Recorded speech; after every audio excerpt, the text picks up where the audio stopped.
We received a call from a friend who said he had a tree that he needed removed, and it would probably be something that we wanted. When we saw it, we were pleasantly surprised. James is here cutting that long branch off, so when we fall it, we don't have to worry about it hitting the fence in the background. You can see he's making an undercut first, and then he's going to make another cut to make a pie, so when the branch falls, it goes exactly where we want it to.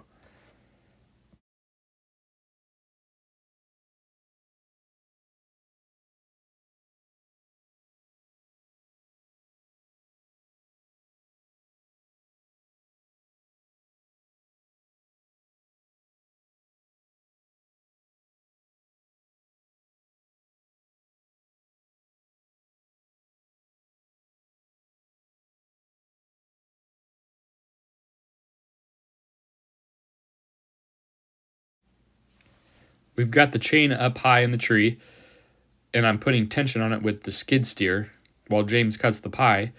As he cuts the back cut, I slowly pull back a little more, just keeping tension on the log. That way it pulls over the way we want it. That's our friend's neighbor in the background who didn't want our fence smashed, but she also has some logs that dropped on her side of the fence, so we're figuring out a game plan to take our skid steer over there and pick them up. As you can see, James decided the exact spot where he wanted to cut that log off. This is a different angle of us following the tree. You can see the chain there, it's hooked to our skid steer, and as James cuts the pie, he goes around back to start the back cut. And as he cuts, I slowly pull back with the skid steer to keep tension on the log. That way it doesn't fall towards that fence in the background, but it falls towards the skid steer.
Keeping tension on the log, I can feel when it's ready to be pulled over, so I pull back with the skid steer, and as you can see, it was a successful fall. I made my way over to the neighbor's yard in our skid steer to throw the other logs over the fence. I used a little finesse, but I was able to get them all over, and no fences were harmed during the process.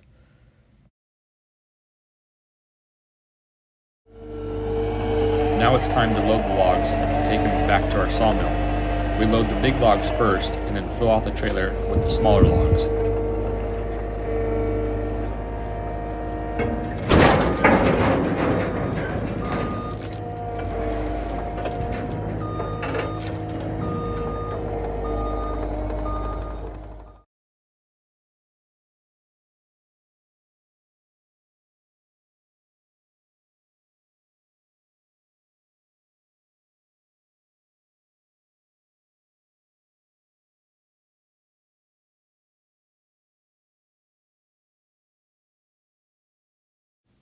Now that all the logs are loaded on the trailer, it's time to strap them down and bring them back to the yard.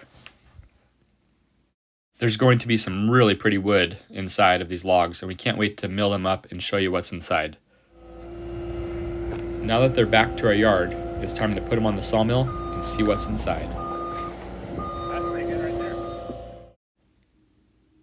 This log definitely didn't disappoint. It's absolutely gorgeous. Look at all the coloring. The reds, the orange, the white, the burl. It's truly one of a kind.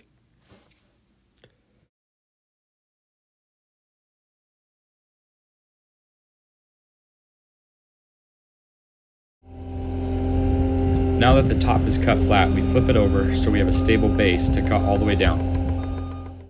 While James was milling the big logs on the WM1000, I was milling the smaller ones on our LX450.